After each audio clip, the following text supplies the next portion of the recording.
Gooftaatti kan jaallatamtan saba Waaqayyoo bakka jirtan hundumatti nagaan Waaqayyoo isiniif haa baay'atu. An hojjetaa wangeelaa Abrahaam Dhugaasaati. Guyyaa irraa sagalee Waaqayyoo waliin ilaalla. Sagalee Waaqayyoo waliin ilaallu hojii ergamoota boqonnaa tokko lakkoofsa 11 irra kan jirudha. Mata dureen lallaba koo maaliif dhaabbattanii kan jedhudha. Maaliif dhaabbattan? Ergaanii amma ilaallu kun erga baay'ee murteessaadha. Namni hundumtuu hubannaaf xiyyeeffannaatiin akka ergaa kana dhaggeeffatu nan barbaada. Dhaggeeffachuu duwwaa miti, hojiirra oolchuu akka dandeenyus immoo Waaqayyoo ayyaana isaa nuuf haa baay'isu. Hojii ergamootaa boqonnaa tokko lakkoofsi 11 akkas jedha. Isin namoota Galiilaa maaliif dhaabbattanii Waaqa keessa ilaalaa jirtu jedha. Gaaffii kana kan gaafate ergamoota Waaqarraa gadi dhufanidha. Gooftaan Yesuus ergama guddaa itti kenne duuka buutota isaatti. Warra naannoo Galiilaa irraa waame kanaaf ergama guddaa itti kenne. Ergamni kunis hojii ergamootaa boqonnaa tokko lakkoofsa 8 irra kan jirudha. Yeroo humna hidhattanitti Yerusaalemii, Yihuudaatti, Yihuudaa Samaariyaatti, Samaariyaa irraa hamma handaara lafaatti dhuga baatota koonaa taatu kan jedhudha. Duuka buutonni kun ergama kana baatanii deemuun ituu isaaniif maluu ergama kana ergatti kennee booda inni gara samiitti asii ol gaafa inni sokku abdii kutannaadhaan Waaqa keessa ilaalaa gaafa isaan dhaabatan ilaalla. Ergamoonni Waaqaa kun immoo ergama guddaa baattanii jirtu.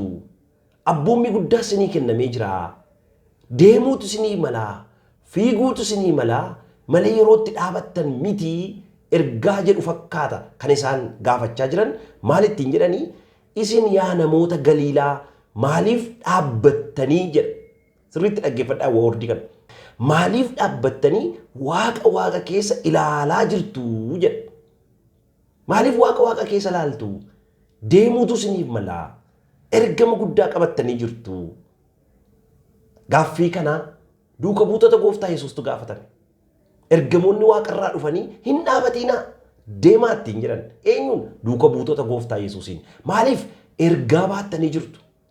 Abboommi guddaa isinii kennamee jira. Kanaaf hin dhaabatinaa jedhan. Har'a obboleessa ko, obboleettii ko, mee of gaafadhaa. Warri Kiristoosiin lammaffaa fayyine, warri Kiristoosiin jireenya arganne, ergama kana addunyaadhaan ga'uudhaaf Waaqayyoon waame. Daangaan keenya eessadha yoo jettan handaara lafaati. Hamma handaara lafaatti nu waame. 1:8 hojii ergamootaa 1:8 isa nuun jenne irratti hidhattanii yoo ilaaltan ka'umsi keessan mandara Yerusaalem ta'uu danda'a. Mandara tokko keessaa si waamuu danda'a. Mandara keessaa dhalatte keessaa si waama. Garuu mandaraaf si waamu Waaqayyo. Sirriitti na dhaggeeffadhaa. Waaqayyo mandaraa si waame malee mandaraaf si waamne. Kakuun kee abboommiin sitti kenname kana addunyaalessaati. Namoonni tokko ilaalcha mandaraatiin qabamaniiru. Village mentality. Waan mandaraatu isaan qaba. Waan safara keessaatu isaan qaba.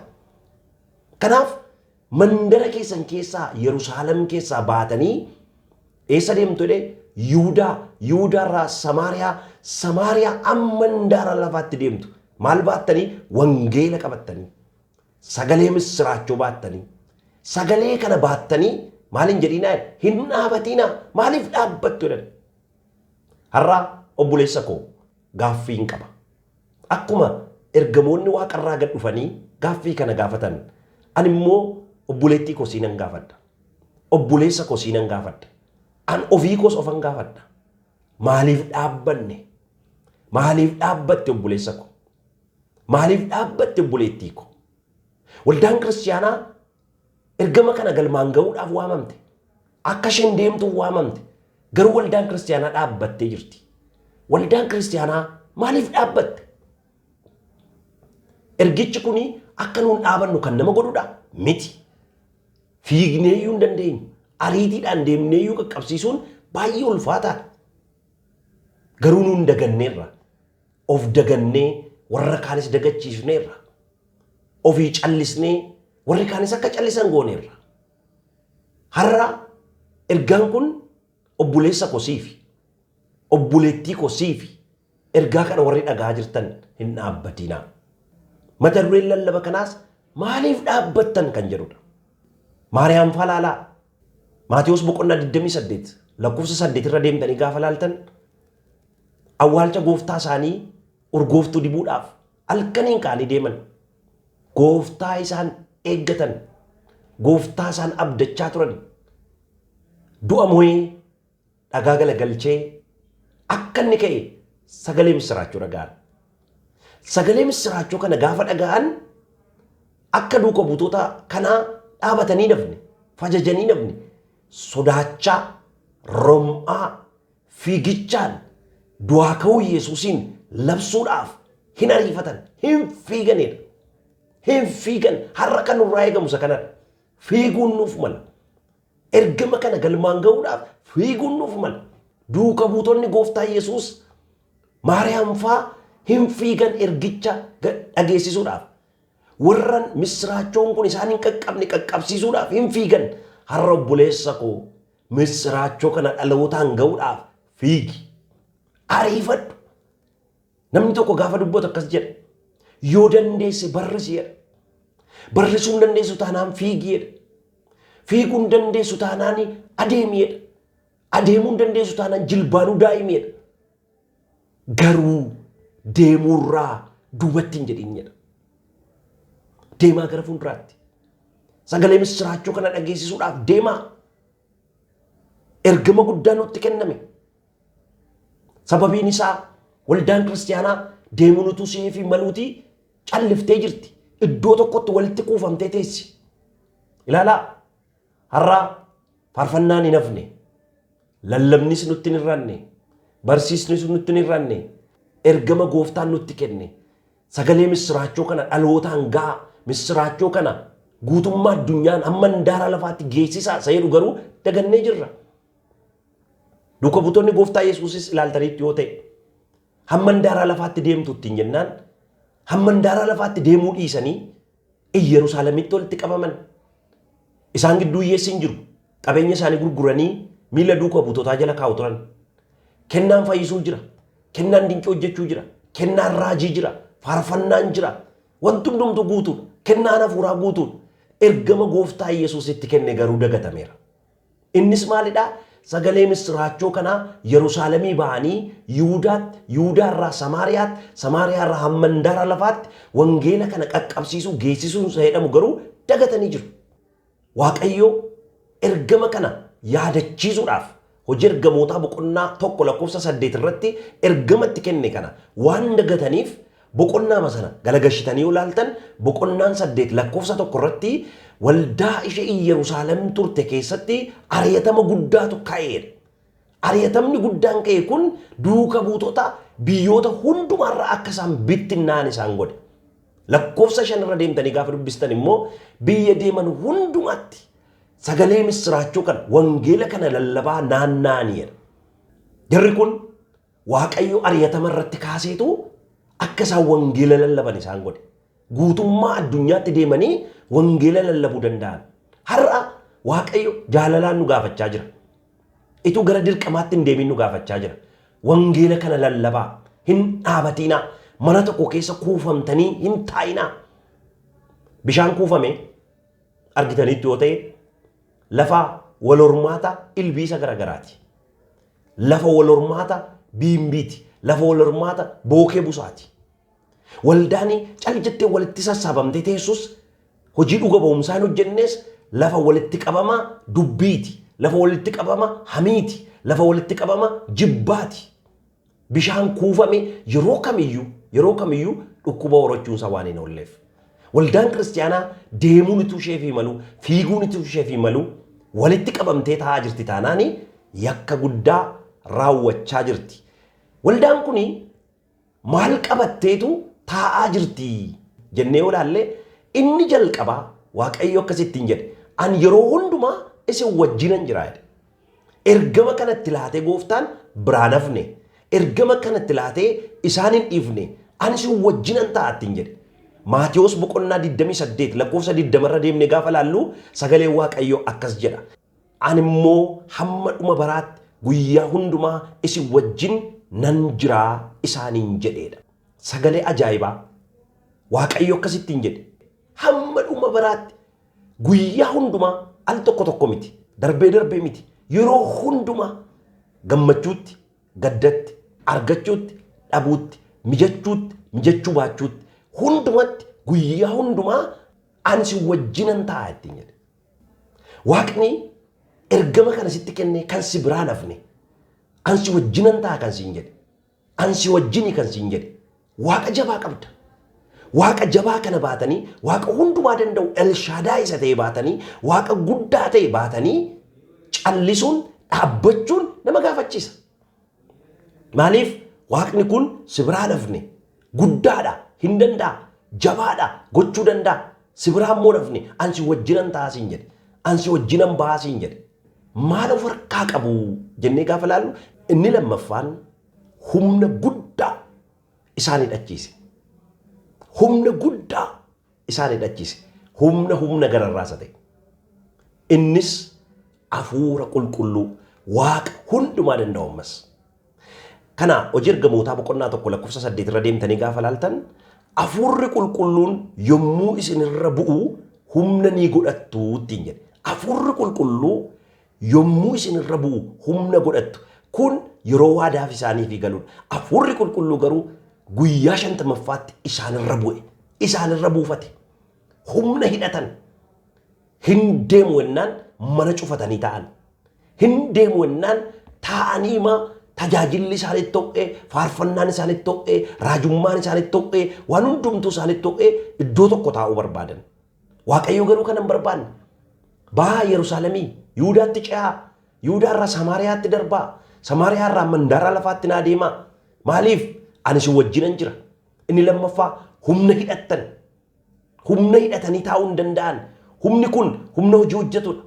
Namoonni tokko tokko waan abdatan qabu. Inni kaan qarshii abdataa. Inni kaan beekumsa isaa abdataa.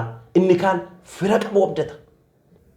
Sagalee Waaqayyoo garuu kutaa kana keessatti kan firarra caalu, kan beekumsarra caalu, kan qarshiirra caalu humna gararraa hafuurri qulqulluu isin keessa buufataa.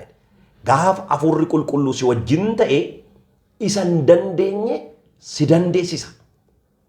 Namoonni humna hafuura qulqulluutiin ba'anii amantii godhatanii warri ba'anii afaan leencaa cufan, humna abiddaa dhaamsan, mootota fuulduratti guddummaa Yesuusiin mul'isan. Gaafa hafuurri qulqulluu si wajjin ta'u obboleessa ko dadhabaatu jabaa ta'a, wallaalaatu beekaa ta'a, sodaattuutu jagna ta'a. Sababiin isaa hafuura qulqulluu si wajjin jira waan ta'eef. Isatti hin dandeenye isatu humna koo gararraa dha'ettee si dandeessisa isa. Hin dandeessa siin jedha. Hin milkoofta siin jedha. Duuka buutonni maal of harkaa qabu turanii? Ituun maal of harkaa qabanii dhaabbatanii jennee gaafa laallu inni sadaffaan aboo of harkaa qabu turan. Aboon itti kennamee ture. Gooftaan Yesuus Kiristoos Luqaas boqonnaa 10 lakkoofsa 19 irraa gaafa dubbatu akkas jedhe. Ani kunoo marrataa irraa, torbanqabaa irraa, aangoo diinaa hundumaa irra ejjechuu akka dandeessaniif gooftummaa isiniif kenneera. Homtinuu isiniin miidhuu jedha. Sagalee baay'ee ajaa'ibaati. Gooftaan ergama kana dhaqaa jedhee gaafa isaan ergu. Guutummaa hundumaatti, guutummaa addunyaa kanatti gaafa isaan ergu akkanumaan isaan erge miti. Tokkoffaa wajjin ta'ee, lammaffaa humna isaanii dhachiisee, sadaffaan aboo isaaniif kenne. Aboon isaaniif kenne kun immoo torbanqabaarra, marrataarra, aangoo diinaa kamirrayyuu, humna hammeenyaa kamirrayyuu ejjechuu miilla isaaniitiin akka isaan irra dhaabatan homtinuu mataa isaanii gara irraa hin baane. Homtinuu isaan mo'achuu hin danda'u. Miilla isaanii jala jira. Aangoo hundumaa miilla isaanii jalatti isaan bichisiise. Kana duwwaa miti. Gooftummaas isaaniif kenne isarratti. Warra isaan lolan kanarratti humnoota hafuura hammeenyaa isaan lolan kanarratti gooftummaa isinii kenneera. Akkasin maal gootaniif akkasin irra jettaniif gooftummaa irratti isinii kenne. Homtinuu maal isiniin godhu isin miidhu. Aboo isin irratti hin qaban waan ta'eef isin miidhuu hin danda'u. Aboo guddaa akkasii baatanii, humna guddaa akkasii hidhatanii, gooftaa guddaa akkasii qabatanii dhaabbachuun yakkara. Sagalee waaqayyoo gaafa dubbatu aboo guddaa akkasii baatanii humna guddaa hidhatanii gooftaa guddaa baatanii dhaabbachuun nama gaafachiisa. Kanaaf kana hundumaa of harkaa qabu turan. Dhukkubni isaan jalatti hin baqatu. Dhibeen kamiyyuu harka isaanii jala dhaabachuu hin danda'u. Sababiin isaa maqaan Yesuus dhibee hundumaarraa bilisa nama baasa waan ta'eef. Humnoonni hafuura ammeenyaa dur dhala namaatiif abboomamanii hin beekne, bitamanii hin beekne har'a maqaa Yesuusiin iyyanii ba'aa jiru. Sababiin isaa maqaan Yesuus Kiristoos humnoota hafuura ammeenyaa hundumaa irratti aboo waan qabuuf Waaqayyo isaan irratti gooftummaa waan nuu laateef miillaan akka nu irra dhaabannuuf aangootu nuu laatame, abootu nuu laatame. Kanaaf ati aboo qabda obboleettii ko, ati aboo qabda obboleessa ko, aboo kana baattee dibata kana baattee humna kana baattee gooftaa kana baattee hin dhaabatiin. Maaliif dhaabattan jedhan duuka buutan, maaliif dhaabattan jedhan ergamoonni waaqarraa sun gadi bu'anii. Har'a obboleessa ko inni aboo kana baattee dhaabachaa jirtu hin dhaabatiin. Inni humna kana hidhattee dhaabachaa jirtu hin dhaabatiin. Waaqaan si wajjin jira siin jedhee qabattee hin dhaabatiin. Deemi amma mandaara lafaatti deemi. Daangaan kee mandara miti. Daangaa ofitti tolchite teesse miti. Hin darba sanarra. Waaqayyo nu gargaara. Maalitu of harkaa qabanii dhaabbatanii isa jedhuu fi qabxiin afuraffaan ergaa guddaa of harkaa qabu turan. Ergaa guddaa kana baataniitu dhaabbatan. Ergaan kun maal kan jedhudha? Maarqoos boqonnaa 16 lakkoofsa 15 irraa akkas jedha. Gara biyya lafaa hundumaa dhaqaa. Uumama hundumaatti wangeela lallabaa. Deemaa jedha. Eessa? Gara biyya lafaa hundumaa. Iddoo tokko filadhaa deemaa jiru. Gara biyya lafaa hundumaa nuni Waaqayyo wangeela lallabuudhaaf guutummaa addunyaa irratti nu waameera. Hojii garaagaraa hojjechuu dandeenya. Hojii nuun hojjennu sun yeroof malee inni biyya Arabaa deemte buleettiin ko, inni biyya Arabaa deemte buleessa ko, inni Ameerikaa deemte buleessa ko, inni Ameerikaa deemte buleettii ko, inni Awurooppaa jirtan, inni Iishiyaa jirtan hundumti keessan hojii garaagaraa hojjechuu dandeessu. Garuu ergamni Waaqayyo lafa sanarra isin kaa'eef wangeela akkasiin lallabdaniif. Waaqayyo nama tokko qaba jechaadha Ameerikaa keessaa. Waaqayyo biyya Arabaa keessaa siin qaba. Mishiinarii siin qaba. Wangeela lallabuu siin qaba. Sababii kee Waaqayyo biyya sanaaf araara godha. Sababii kee Waaqayyo biyya sanaaf dhiifaman godha. Isin ergama guddaa qabdu. Isin sagalee guddaa qabdu. Sagalee maal jedhu? Deemaa. Uumama hundumaatti sagalee wangeelaa, sagalee misiraachoo kana lallabaa. Obboleettii ko, obboleessa ko. Namoonni baay'een mardoo namatti himuudhaaf halkan sa'aatii 11tti ka'u. Mardoo namatti himuun obboleessi kee du'eeraa, abbaan kee du'eeraa, haati kee duuteetti namaan jechuudhaaf namni hin yeella'u, namni hin qaana'u. Garuu kan nama gaddisiisu sagalee misiraachoo jireenya bara baraa of harkaa qabu, furii dhala namaa kan ta'e, aara kan nama galfachiisu sagalee misiraachoo kana namatti himuudhaaf namni hin yeella'a. Waa'ee isaa dubbachuudhaaf namni hin yeella'a. Obboleessa ko kan namni si bira dhufe ollaa kee Waaqayyo kan si bira kaa'e akeekaafi sagalee misiraachoo kana akkati itti himtuudhaaf akkati haasaa bira haasoftuu miti. Wantoota darban addunyaa kanarraa teenye akka wajjin haasofnu miti. Sagalee misiraachoo akkati dubbattuuf Waaqayyo nama sana sitti fide. Obboleessa kee kan inni sii kenne sagalee misiraachoo akkati itti himtuudhaaf waa'ee isa kaanii dubbachuudhaaf namoota kan biraa qaba Waaqayyo. Jiru namoonni isa kaan ibsuudhaaf namoonni jiru. Ati garuu wangeela lallabi. Afaan keerraa sagalee misiraachoo hin mittiqin. Dubbadhu. Yeroottis yeroo maleettis himi sagalee misiraachoo kana. Ergamoonni Waaqarraa kun duuka buutota gooftaa Yesuusiin maaliif dhaabbattanii jedhanii? Ergaa guddaa akkasii baattanii maaliif dhaabbattan? Aboo guddaan isinitti kenname maaliif dhaabbattan? Humna guddaa hidhattanii maaliif dhaabbattan? Waaqayyo ani si wajjin jira isiniin jedheeraa maaliif dhaabbattan? Qabxiin inni shanaffaan duuka buutonni itu of harkaa qabanii dhaabbatan abdii guddaatu qabanii dhaabbatan. Wanta abdii guddaa isaaniifis warra isaan dhaga'aniifis kennutu qabanii dhaabbatan. Abdiin kun maal ture jettanii yoo gaafattan Wangeela Yohaannis boqonnaa 3 lakkoofsa 16 sagaleen abdii guddaa tokkotu jira. Innis akkas jedha. Waaqayyo akkasitti tokkicha ilma isaa hamma kennuufitti biyya lafaa jaallate. Kun immoo isatti kan amanu hundinuu jireenya bara baraa haa qabaataniif malee haa badanuuf miti jedha. Abdiin kun warra isa simatan warra isa dhagaan hundumaaf jireenya bara baraa kennuudhaafi tokkicha ilma isaa kanaaf kenne. Jireenya kana kennuudhaaf tokkicha ilma isaa nuuf kenne. Warra isatti amanan immoo habadaniif utuu hin taane jireenya kana haa qabaataniif ilma isaa tokkicha nuu kenne. Kun abdii bara baraati. Jireenya bara baraa qabaachuun abdii isa guddaadha. Kanaaf abdii guddaa kana qabu. Abdii guddaa kana dhala namaa hundumaa biraan ga'uu qabna. Nuun arganneerra innee yeroo itti dagannee teenyu miti.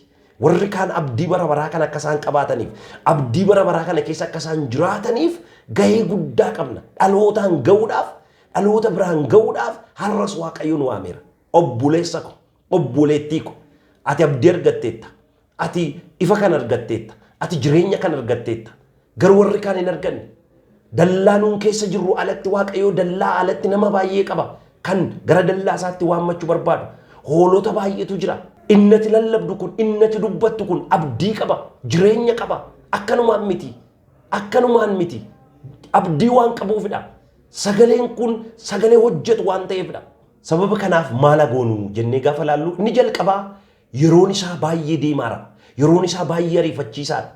Yeroon itti fayyanne kan beellamatti laatan miti, kan yerootti laatan miti. Yeroon isaa ammadha. Guyyaan fayyinaa ammadha. Obboleessa ko ituuti beellama qabduu fi obboleettii keef. Ituu beellama qabduu fi obboleessa keef yeroon ituu hin beekamiin darbaa jira. Guyyaan fayyinaa sagalee Waaqayyoo har'aadha. Yeroon fayyinaa har'aadha. Kanaaf yeroon fayyinaa kun ituu hin darbiin, guyyaan fayyinaa kun ituu hin darbiin dafii ittimi. Ituuti hin beekin galgala kana lubbuun obboleessa keetii darbuu danda'a. Lubbuun obboleettii keetii, lubbuun abbayee keetii, lubbuun harmee keetii darbuu danda'a. Ituu misraachoo kana hin dhagayin hin du'in obboleessi kee. Ituu misraachoo kana hin dhagayin hin du'in obboleettiin kee. Hin du'in abbaan kee, haati kee hin du'in. Ergaa kana ittiin ga'i. Misraachoo kana ittiin ga'i. Biyya Hindi keessatti gaaf tokko akkas ta'e. Obboleessi tokko dhaabatee wangeela lallabaa jiruuti. Dubartiin tokko itti dhufte. Iyesuus Kiristoos fayyisaadhaa, jireenyadhaa ittiin jedhe. Ituu inni kana itti maa jiru isheen hin boossi turte. Garmalee boossi turte. Maaliif boossaa jedhee gaafa inni ishee gaafatu akkas jettee deebisteef. Wanta manatti maa jirtu kana daqiiqaa 20 dura tuunatti himteetta ta'ee mucaa koo waaqolii torfamaaf aarsaa godhee hin kennuun ture. Waaqa torfamaafan aarsaa godhee dhufee jetteetti himte.